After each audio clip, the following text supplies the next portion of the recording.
नमस्कार, स्वागत है आपका सबसे बड़ा मुद्दा में। मैं हूं अजय। नोटबंदी का आज 24वां दिन है और जनता परेशान है, बेहाल है। लोग लाइन में लगे हैं। ऐसा लग रहा है कि देश में अब कोई काम नहीं बचा है। बैंकों से पैसा निकालना ही सबसे बड़ा काम हो गया है, लेकिन बैंकों में कैश ही नहीं है। सैलरी आई है मगर फाके की नौबत है लोगों के लिए। आम लोगों को महीने भर के खर्च की चिंता तो है ही, काम की अब चिंता हो रही है। लिहाजा विरोध और आक्रोश की आवाजें भी उभर रही हैं। सरकार की तमाम कोशिशों के बावजूद बैंक पैसे नहीं दे पा रहे और लोग बेहाल हैं। हर तबका नोटबंदी के फैसले से प्रभावित है। हर कोई यही सवाल पूछ रहा है कि आखिर इन परेशानियों से निजात कब मिलेगी। सवाल बड़ा यह है कि क्या वाकई सरकार ने आधी अधूरी तैयारी कर नासमझी में यह फैसला किया और जिसकी वजह से आर्थिक आपातकाल जैसे हालात पैदा हो गए, जैसा कि विपक्ष लगातार आरोप लगा रहा है। तैयारी बिल्कुल आधी अधूरी थी नोटबंदी की। क्या नोटबंदी से आर्थिक आपातकाल जैसे हालात पैदा हो गए हैं? विपक्ष के आरोप के मुताबिक जो हालात है वाकई आपातकाल जैसे हैं। 24 दिन बाद भी कैश की किल्लत है। कैसे चलेगी जिंदगी? आखिर नोटबंदी से बेहाल लोगों को राहत कब तक मिलेगी? और नोटबंदी के फैसले पर सरकार की तैयारी अधूरी थी और इसी वजह से ये हालात पैदा हुए हैं क्या? ये वो तमाम सवाल हैं जो अब हर कोई पूछ रहा है। आपको हम तस्वीरों के जरिए दिखाते हैं कि किस तरह के हालात पैदा हो रहे हैं। लोगों का सब्र अब खत्म हो रहा है। अब लोग यही पूछ रहे हैं कि किसका भला है इसमें, अगर सब परेशान हैं, और क्या इस परेशानी का कोई अंत भी है क्या? देखिए तस्वीरें कैसी आ रही हैं। ये तस्वीरें देखिए, लोग अब विरोध में सड़क पर आ रहे हैं। मारपीट हो रही है लोगों में, बैंकों में कोहराम मचा हुआ है और सड़क पर उतरकर महिलाएं पूछ रही हैं कि हमारा क्या कसूर? आप देश को सुधारने चले थे या हमें बर्बाद करने? आखिर ये सब कब तक चलेगा? देखिए किस तरह का कोहराम है। ट्रेन को रोक रहे हैं, बैंकों में लोग झगड़ रहे हैं, लाइनों में दिन भर लगे रहते हैं। आप कहीं भी चले जाइए, पूरे देश में यही नजर आता है। क्या मतलब है इसका? क्या जितनी बर्बादी हो रही है इससे पूरे देश में, पैसों की, मेहनत की, लोगों के, तो क्या उससे ज्यादा क्या फायदा भी हो रहा है क्या इससे? और वो फायदा किसका होगा? ये परेशान जनता जो कैश पर कोहराम मचा हुआ है, कब थमेगा? इस नोटबंदी के फैसले को 23 दिन बीत चुके हैं, लेकिन हालात सुधरने की बजाय लगातार बिगड़ते ही जा रहे हैं। बैंक और एटीएम के सामने अब भी लंबी कतारें हैं, लेकिन लोगों को पैसे मिल नहीं रहे और अब इसी वजह से लोगों का गुस्सा फूट रहा है। आम लोग परेशान हैं। कहीं हंगामा तो कहीं चक्का जाम है, मारपीट है। रोज हालात बद से बदतर होते जा रहे हैं। हालात बेहतर नहीं हो रहे बल्कि नई समस्याएं खड़ी हो रही हैं अब। और ये तस्वीरें किसी एक जगह की नहीं बल्कि पूरे हिंदुस्तान की एक जैसी तस्वीर है। आपको फिरोजाबाद की तस्वीर बताएं, जहां पर कैश नहीं मिलने से सुबह से ही लाइन में लगे गुस्साए लोगों ने बैंक को बाहर से ताला जड़ दिया और जमकर हंगामा किया। पुलिस आई तो किसी तरह हालात को संभाला। काफी देर बाद भी जब कैश पहुंचा तो लोगों के सब्र का बांध टूट गया और धक्का मुक्की शुरू हो गई। भगदड़ मची, महिलाओं समेत कई लोगों को चोटें आई। कुशीनगर की भी तस्वीर ऐसे ही कुछ है। एसबीआई ब्रांच के अंदर मारपीट हुई और लाइन में लगने को लेकर के ये मारपीट थी। लगातार हर जगह से एक जैसी तस्वीर, एक जैसे हालात।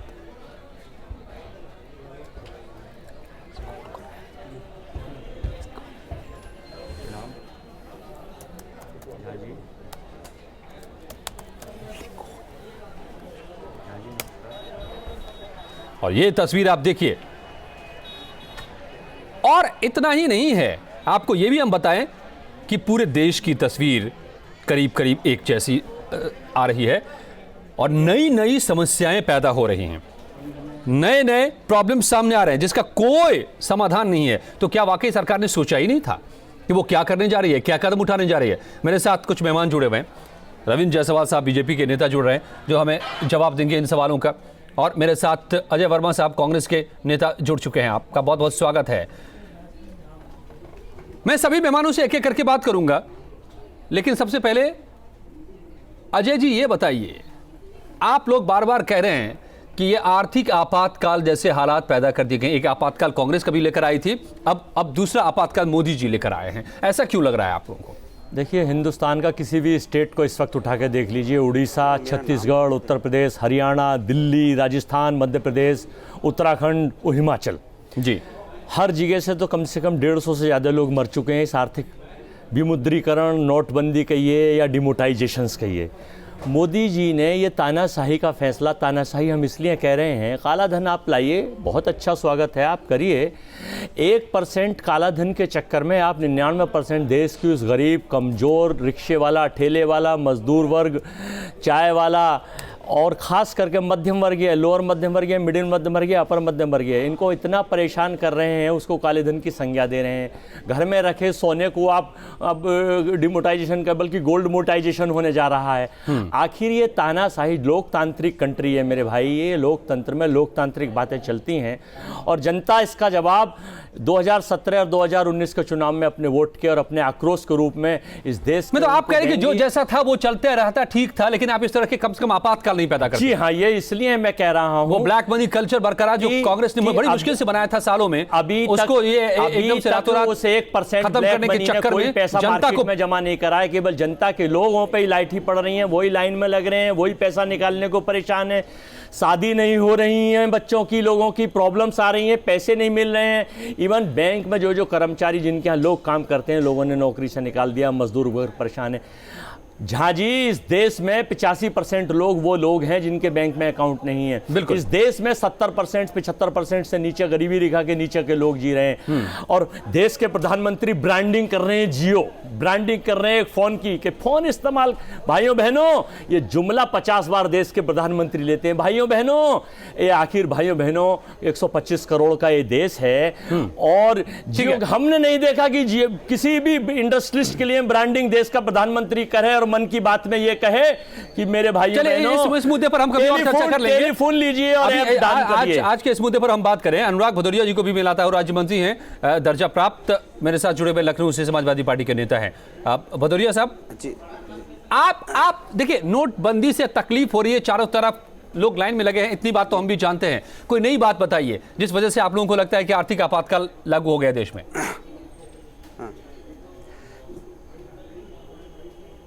देखिए, अगर ये आपदा किसी बारिश की वजह से, तूफान की वजह से, किसी और प्राकृतिक जो आपदाएं आती हैं उसकी वजह से अगर ये परेशानी होती तो ये लगता है कि चलो लोग परेशान हैं क्योंकि प्रकृति ने हमारे साथ अन्याय किया है।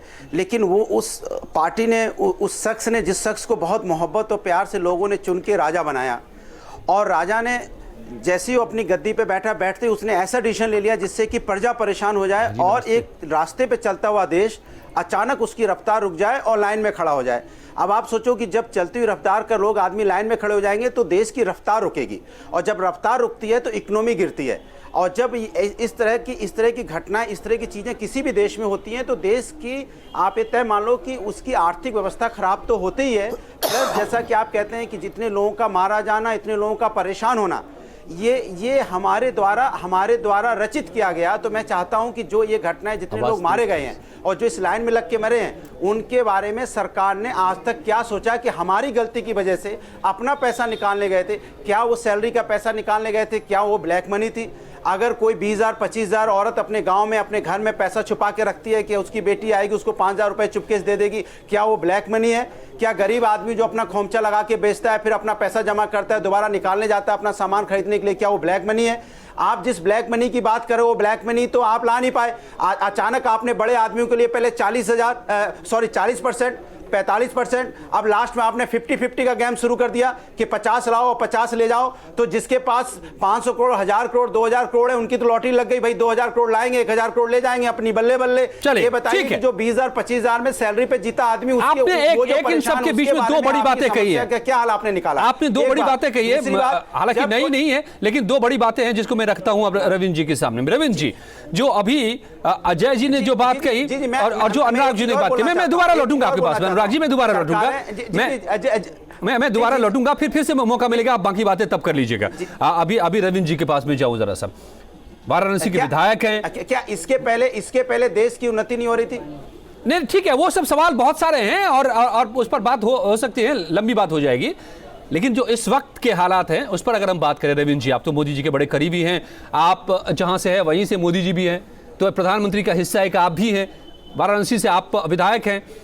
ये जो बातें कह रहे हैं दोनों विपक्ष के लोग जो है कि गरीब आदमी एक जो साल भर कमाता है परदेश में जाकर, पैसों को बचा कर रखता है कैश में, क्योंकि उसके पास अकाउंट नहीं है और अकाउंट खुलवाने की उसके पास न सूझ है, न बूझ है और न मोहलत है, वो आज साल भर बाद घर लौटना चाह रहा है, उसके पास 50,000 60,000 रुपए हैं, आपने उसको बेकार कर दिया, वो अब पैसे का इस्तेमाल नहीं कर सकता, वो अकाउंट नहीं खुलवा सकता क्योंकि उसके पास पहचान पत्र नहीं है, वो परदेश में है, वो जनधन अकाउंट में अगर पैसे रखता है तो आप उसको सीज कर दे रहे हैं, 10,000 से ज्यादा निकाल नहीं सकता, न जमा कर सकता।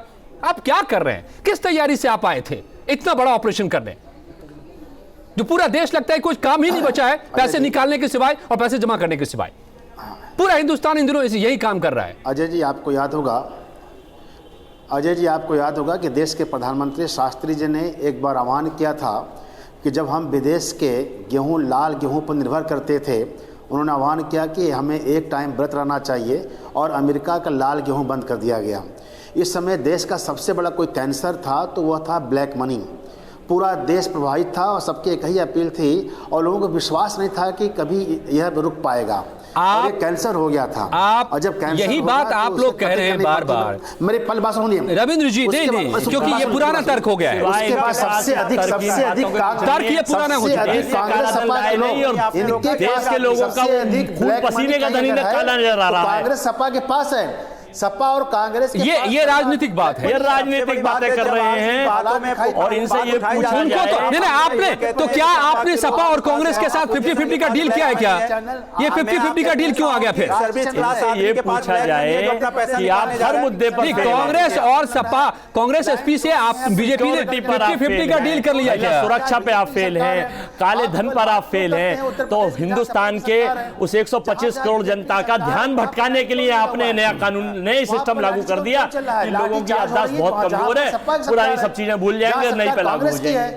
हमें कहीं बताइए कि मध्य प्रदेश के अंदर, छत्तीसगढ़ के अंदर साहब बीजेपी वाले जवाब नहीं दे पाएंगे, आप इनसे सीधा पूछ लीजिए इनका जवाब क्या है। लग रही है रविंद्र जी, मैं एक बुनियादी सवाल, मेरे पास लोग आते हैं, सुनिए, मेरे पास भी लोग आते हैं, मैं निजी तौर पर जानता हूं ऐसे लोगों को जो साल भर बाद घर लौटना चाह रहे हैं, मजदूर हैं, दूर दराज से आए हुए हैं, बिहार, झारखंड, उत्तर प्रदेश से प्रदेश में आकर के कमा रहे हैं, उनके पास 50,000 60,000 80,000 रुपए वो बचाया है, उन्होंने मेहनत की कमाए, अब वो कह रहे हैं मैं इसका क्या करूं?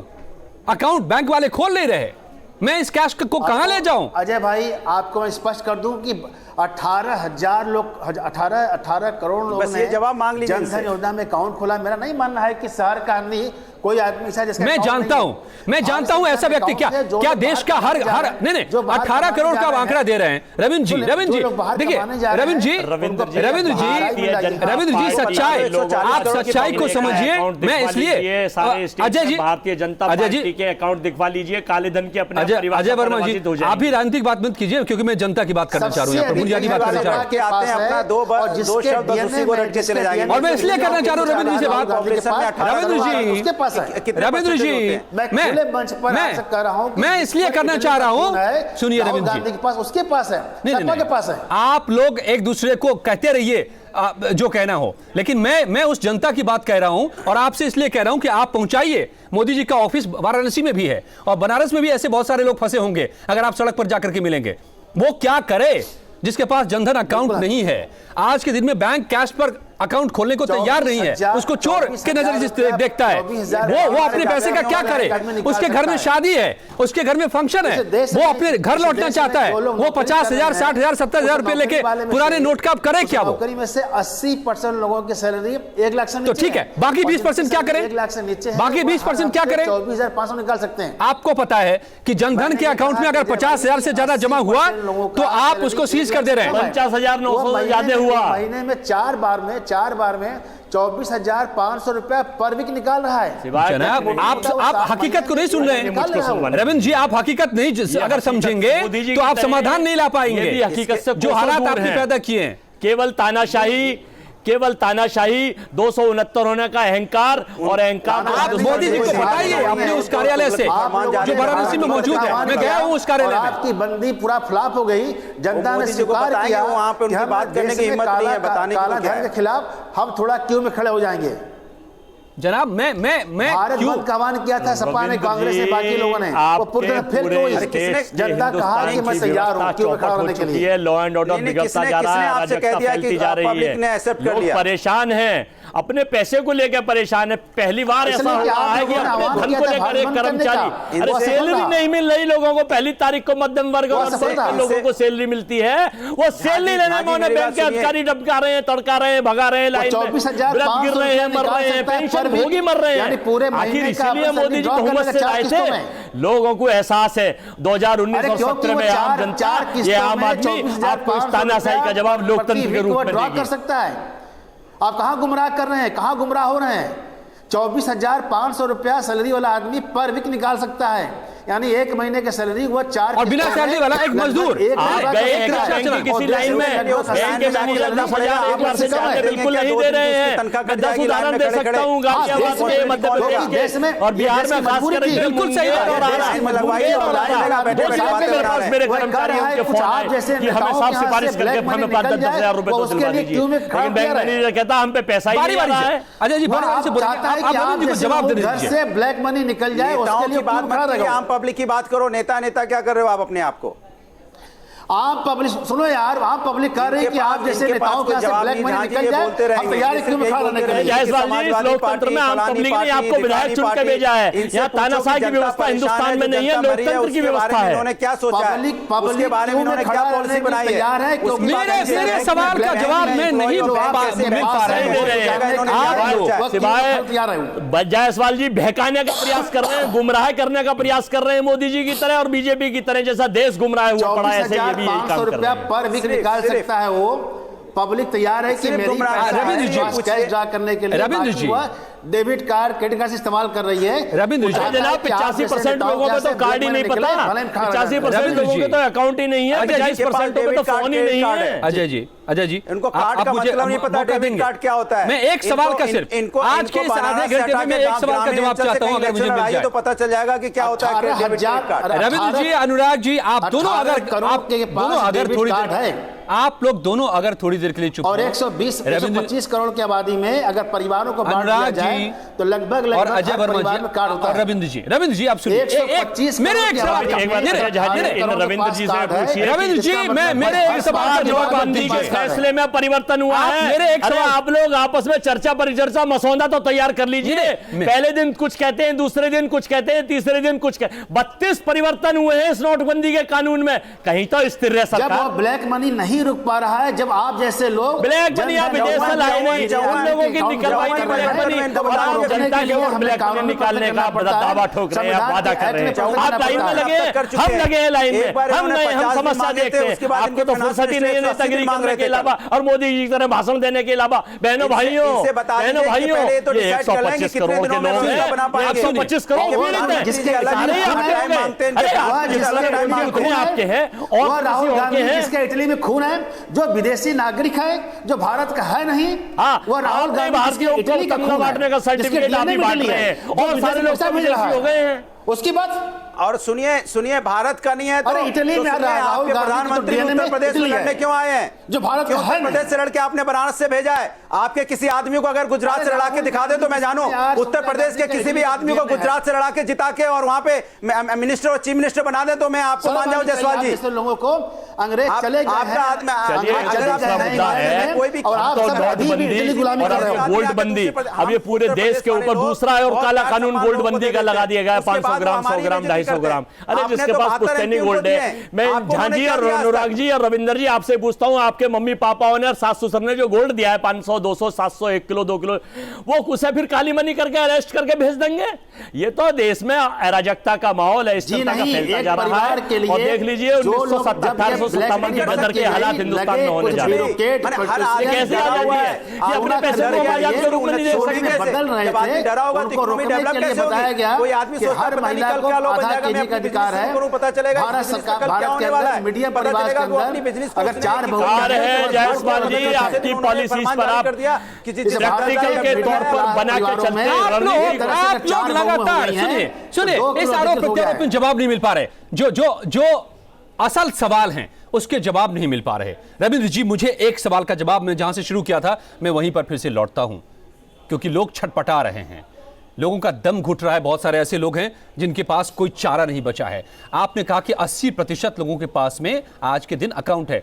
मैं सुनिए अजय जी माफ कीजिए, मुझे 1-2 मिनट का वक्त दीजिए आप लोग। अजय जी, अनुराग जी, नहीं, मैं अगर वो भी मान लूं, बाकी के जो 20% लोग हैं आप ही के हिसाब से, जो परदेश में है, जो कहीं घिरा हुआ है, जिसके साल भर की कमाई अब बेकार उसको नजर आ रही है, उसको लौटना है अपने परिवार के पास, किसी को बेटी की शादी करनी है, किसी को भाई की शादी में शरीक होना है, किसी को कोई काम है, अपने साल भर की मेहनत की कमाई को लेकर वो कहां जाए, क्या करे? आप रविंद्र जी इसका जवाब दीजिए मुझे। बैंक कहता है हम नहीं खोलेंगे, आप ब्लैक मनी लेकर आए हो। रखा था, अगर बैंक में नहीं था, अगर उसके घर के अंदर था, तो कहां उस पर प्रतिबंध लगाया गया है? वो 20% लोग मजदूरा अगर बाहर करने गए थे, अगर बैंक में नहीं रखे थे, घर में रखे थे, तो वहां कहां प्रतिबंध है? तो उस पैसे का क्या करे? वो के लिए 1500 का, तो वो उस पैसे का क्या करे? मजबूर किया जा रहा है। वो उस पैसे का क्या करे? मजबूर किया जा रहा है। नहीं तो साल भर की कमाई का क्या करे? वो नहीं, वो तो पैसा अपना बदल रहा है ना। नहीं, कहां बदल रहा है? बंद हो गया सब, बदल रहा है। कितना बदल पाए? नहीं है 2000 1000 करके। जायसवाल जी से पूछो, और दिहाड़ी मजदूर काम करने वाला रोज जाकर के लाइन में लगता क्या? मौका दिया। मैं जानता हूं निजी तौर पर रविंद्र जी, ऐसे लोगों को बदल चुका है। मैं आपको 24 दिन दिया गया है भैया, 24 दिन दिया गया है। 24 दिन में बदल चुका है। 24 दिहाड़ी कोई मजदूर रिक्शा चलाना छोड़कर, रोजमर्रा का काम छोड़कर, दिहाड़ी का काम छोड़कर 24 दिन लाइन में खड़ा रहेगा, आप ये कहते हैं? आदमी 1 दिन, 2 दिन, 4 दिन, 6 दिन का मौका दिया गया था, उनको 24 दिन का मौका मिल चुका है। वो सब बदल चुके हैं। दुकान छोड़ के लाइन में खड़ा रहेगा, जो उसकी सेल होगी वो भी नहीं होगी। फिर जो और अब जो नहीं बदल पाया, उसका उस बेचारे का पैसा गया। के लिए कर्फ्यू लगाई जाती है तो लोगों को कहा जाता है घर के अंदर आप मजबूर हो रहने के लिए। कानून लागू कर दिया, जब लान रेमेडीज आपने खोजी नहीं, तब सबसे पहले ये बड़ा सवाल है कि आपकी तैयारी नहीं थी क्या? कर्फ्यू में लोग घर के अंदर रहते हैं बिना दूध बिना पानी का। इस तरह की घटना करने के बाद आप कर्फ्यू लगाना चाहते हैं क्या? देश जब लॉ एंड ऑर्डर कंट्रोल के बाहर जाता है अजय जी, तब हम कर्फ्यू का इस्तेमाल करते हैं। कह रहे हो कि कर्फ्यू लगा, प्रदेश के लोग जिलाधिकारी डीएम के माध्यम से कर्फ्यू लगाते हैं। लोग अपने घर में रहते हैं और कह सकते हैं कि लोकतंत्र में उनको सड़क घूमने का अधिकार है, घर में क्यों रोक रहे हैं आप? अभी तो आपने वो चिन्हित लोग जिनके पास ब्लैक मनी थी, वो ब्लैक मनी मुझे लगता है रविंद्र जायसवाल जी, मुझे लगता है कि बीजेपी के लोगों को सड़क पर आना चाहिए। मुझे लगता है कि आप लोग असल हालात से वाकिफ नहीं है, आप लोगों को बाहर निकलना चाहिए। आप लोगों को जो परेशानी में लोग हैं उनसे जाकर मिलना चाहिए। आपको पता ही नहीं है कि क्या हो रहा है देश में। अहंकार में ये देश को आपके करोड़ों कार्यकर्ता हैं, मोदी जी ने कहा कि सबको जाके मदद करें, एक कोई कार्यकर्ता नहीं निकला। बड़ा ऑफिसर्स, कोई भी बड़ा इंडस्ट्रियलिस्ट, आप लोगों को निकलना चाहिए बाहर। लाइन में लगा हुआ देखा है अजय जी? मुझे एक का जवाब दे दीजिए। सेवा कर रहा हूं, भाजपा के सभी कार्यकर्ता बैंकों के पास जाकर सेवा कर रहे हैं। लोगों को पानी हिंदुस्तान के हर बैंक के बाहर करोड़ों लोग रोज लाइन में लगते हैं, तो आप इस लाइन रोज दंगे खा रहे हैं, रोज लाइन में लगा नहीं आती आप लोगों को। आखिर इसीलिए आपको लोकतंत्र में भेजा था पूर्ण रूप से। उसके लिए जो ब्लैक चांदी के कारोबार पे तो आपने ऐसा काला